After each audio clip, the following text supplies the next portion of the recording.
13ই মে 2026 ভারতবর্ষের ইতিহাসে লিখে রাখার মতো একটি দিন। প্রধানমন্ত্রী নরেন্দ্র মোদী যখন ইউএই অর্থাৎ সংযুক্ত আরব আমিরশাহিতে সফর করছেন, ঠিক তখন ওমানের উপর ঘটে গেল এক ভয়াবহ বিস্ফোরণ। এবং এই বিস্ফোরণটি ঘটানো হলো ভারতের এক জাহাজকে টার্গেট করে।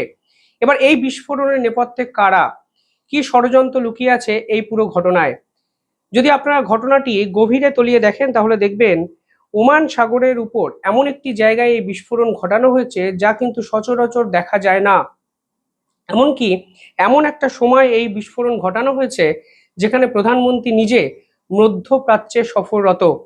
শুধু তাই নয়, কিছুদিন আগে হরমুজের উপর ভারতের আরো একটি কার্গোর উপর আর হামলা চালানো হয় ইরানের পক্ষ থেকে। এবং সব মিলিয়ে একটা জিনিস পরিষ্কার হয়ে যাচ্ছে যে ভারতকে কোনো না কোনো বার্তা এই হরমুজকে কেন্দ্র করে আন্তর্জাতিক শক্তি কিন্তু দিতে চলছে, যা কিন্তু অত্যন্ত কনসার্নিং। আজকের এই ভিডিওতে ডিটেইলিং এ আমি এমন কিছু বিষয় আপনাকে তুলে ধরবো যা কিন্তু অত্যন্ত ইন্টারেস্টিং। এবং এই হামলার পর ইসরায়েলের পক্ষ থেকেও দানবীয় এক পদক্ষেপ নেওয়া হয়েছে, যা একটা জিনিস পরিষ্কার করে দিচ্ছে যে ভারতের উপর কোনো ধরনের হামলা ইসরায়েলের নেতানিয়াহুর সরকার বা সেনা সহ্য করবে না। ভিডিওটি শেষ অবধি দেখবেন এবং কমেন্টে জানাবেন আপনারা কিভাবে দেখছেন পুরো বিষয়টি। ওমান উপকূলের লিমা নামক এলাকায় ভারতের মহাসাগরের উপরে এক ভয়াবহ বিস্ফোরণ, এবং সেই বিস্ফোরণে ভারতের পতাকাবাহী বাণিজ্যিক জাহাজ MSV হাজি আলী দ্রোণ বা মিসাইল হামলার শিকার হয়ে দাউ দাউ করে জ্বলতে শুরু করলো। কিছুক্ষণের মধ্যেই সমুদ্রগর্ভে তলিয়ে গেল ভারতের এই জাহাজটি। একদিকে যখন দিল্লিতে বসে ব্রিক্স সম্মেলনে ইরান আর ভারত বন্ধুত্বের বার্তা দিচ্ছে, ঠিক তখন ভারতের জাহাজে এই হামলা ঠিক কার ষড়যন্ত্র? ইরান কি ফের বিশ্বাসঘাতকতা করতে শুরু করলো ভারতের সঙ্গে? এই প্রশ্ন কিন্তু কালকে উঠছে। কেন ঠিক প্রধানমন্ত্রী ইউএই সফরের আগেই এই রক্তক্ষয়ী খেলা শুরু করলো আন্তর্জাতিক শক্তিরা? আজ পর্দার পিছনে লুকিয়ে থাকা এই পর্দাগুলো মানে এই গল্পগুলো ফাঁস করার খেলা আমি আপনাদের সামনে করব। জাহাজটি সোমালিয়া থেকে ইউএইর শারজাহের দিকে যাচ্ছিল। এতে গবাদি পশু ছিল এবং 14 জন ভারতীয় নাবিক ওমানি কোস্টগার্ড দ্বারা কিন্তু উদ্ধার করা হয়েছে এই হামলার পরে। বিদেশ মন্ত্রকের পক্ষ থেকে এই হামলাকে গ্রহণযোগ্য নয় পরিষ্কারভাবে বলা হয়েছে। এবং লক্ষ্য করুন, ভারত কিন্তু সরাসরি কারুর নাম নেয়নি, কারণ এই অঞ্চলে যে ঘটনাগুলো ঘটছে তার কূটনৈতিক লড়াইটা কিন্তু অত্যন্ত জটিল জায়গায় এই মুহূর্তে দাঁড়িয়ে আছে। একদিকে আমাদের জ্বালানি নিরাপত্তা এবং অন্যদিকে আমাদের নাগরিকদের জীবন। এই হামলা কোনো সাধারণ দুর্ঘটনা নয়। এই হামলা সরাসরি ভারতের স্ট্র্যাটেজিক অটোনমি অর্থাৎ কৌশলগত যে শাসন তার দিকে কিন্তু ইঙ্গিত করছে, যা কিন্তু অত্যন্ত কনসার্নিং। যদি আরো গভীরে যান তাহলে দেখা যাবে ইসরায়েলি প্রধানমন্ত্রী এই হামলার কিছুদিন আগেই গোপনে ইউএই সফরে কিন্তু যান, যদিও ইসরায়েলের পক্ষ থেকে এই সফরের কোনো সত্যতা স্বীকার করা হয়নি। ইসরায়েল তাদের আয়রন ডোম সিস্টেম এই ইউএইতে নাকি ইনস্টল করেছে, যা ইরান কোনোভাবেই মানতে নারাজ। আর ভারতের উপর হামলা মানে সরাসরি ইরান নাকি ঘুরপথে বার্তা দিতে চাইছে যে যদি ইসরায়েল আয়রন ডোম সিস্টেম ইউএই থেকে ডিইনস্টল না করে তাহলে ভারতকে তারা টার্গেট করবে। অর্থাৎ সরাসরি তোমাকে যখন আক্রমণ করতে পারছি না তখন তোমার সব থেকে ঘনিষ্ঠ বন্ধুকে আমরা টার্গেট করতে পারি, এই রকম একটা খবর আন্তর্জাতিক স্তরে দেওয়ার চেষ্টা ইরানের পক্ষ থেকে করা হচ্ছে। ইরান পুরো বিষয়টি ডিনাই করেছে। তেহরান মনে করছে যে ইউএই এবং ইসরায়েলের এই ঘনিষ্ঠতা আসলে তাদের নিরাপত্তার জন্য হুমকি, এবং এই পুরো বিষয়টার মধ্যে ভারতকে তারা জড়িয়ে ফেলার চেষ্টা করছে, কারণ তারা জানে ভারতের দিকে মানে ভারতকে আক্রমণ করলে ইসরায়েল নাকি অনেক বেশি সতর্ক হয়ে যাবে।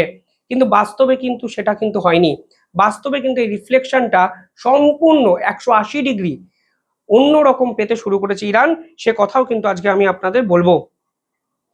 প্রথম কথা, ইরান এই মুহূর্তে দেখানোর চেষ্টা করছে যে তারা ভারতের বন্ধু রাষ্ট্র। কিন্তু আরো একটি খবর সামনে এসছে যেখানে বলা হচ্ছে ইরান 3 দিন আগে ভারতের আরো একটি কার্গের উপরে হামলা করে। অর্থাৎ এই ইরান কার্যত বিশ্বাসঘাতকতা করছে ভারতের সঙ্গে। যে ভারত দিনের পর দিন ডিপ্লোম্যাটিক সাপোর্টে ইরানকে দিয়েছে, সেই ইরান ভারতের এর আগেও একটি তেলবাহী জাহাজকে আক্রমণ করেছিল এবং 21 জন ভারতীয়কে কিন্তু আটক করে রেখেছিল। সে খবর আমি আপনাদের সামনে নিয়ে এসেছিলাম। আর এরপর একাধিক ক্ষেত্রে আমেরিকাকে বার্তা দেওয়ার জন্য কিংবা কখনো ইসরায়েলকে বার্তা দেওয়ার জন্য ভারতের জাহাজকে টার্গেট করছে, অথচ তারা ব্রিক্স সামিটে এসে ক্রমাগত বলে যাচ্ছে যে তারা নাকি ভারতের বন্ধু। অর্থাৎ কাজ এবং কথা তা কিন্তু সম্পূর্ণ বৈপরীত্য এখানে লক্ষ্য করছে, এবং পরিষ্কার বলা যাচ্ছে যে ইরানের বিশ্বাসঘাতকতা কিন্তু চূড়ান্ত এক কনসার্নিং ইস্যু হয়ে দাঁড়াচ্ছে এই মধ্যপ্রাচ্যের চরম এই পুরো বিষয়টায়। যদি ডিটেলিং আলোচনা করেন তাহলে দেখবেন ভারত কিন্তু এর মোকাবিলা করতে পারে, কিন্তু ভারত তার তেল আমদানি অন্য দেশের উপরে ডিপেন্ড করে আছে। অর্থাৎ তেল যদি ভারত নিয়ে আসতে না পারে তাহলে ভারতের জনগণ কিন্তু সাফার করবে, ইতিমধ্যে আপনারা সেই চিত্র দেখেছেন। ফলে কোনো অবস্থাতেই ভারত এই যুদ্ধে জড়াতে চাইছে না। এই প্রেক্ষাপটে দাঁড়িয়ে প্রধানমন্ত্রী নরেন্দ্র মোদী সংযুক্ত আরব আমিরশাহিতে উড়ে যাচ্ছেন। তার একটাই লক্ষ্য, জ্বালানি নিরাপত্তার গ্যারেন্টি। মোদী চাইছেন যে ইউএই এবং ওমানের সঙ্গে হাত মিলিয়ে ভারত যেন বাণিজ্যিক ক্ষেত্রে এই অঞ্চলে একটা সেফ করিডর তৈরি করতে পারে, তাহলেই ভারতের এনার্জি সিকিউরিটি কিন্তু 100% সুনিশ্চিত হবে। ভারতই একমাত্র দেশ যার ইরান এবং ইসরায়েল দুপক্ষের সঙ্গেই ভালো সম্পর্ক আছে। ফলে এই অবস্থায় ইরানও চাইছে মোদি যেন এই পুরো বিষয়টার মধ্যে ঢুকে মধ্যস্থতাকারী হিসাবে কাজ করে এই যুদ্ধের অবসান করেন।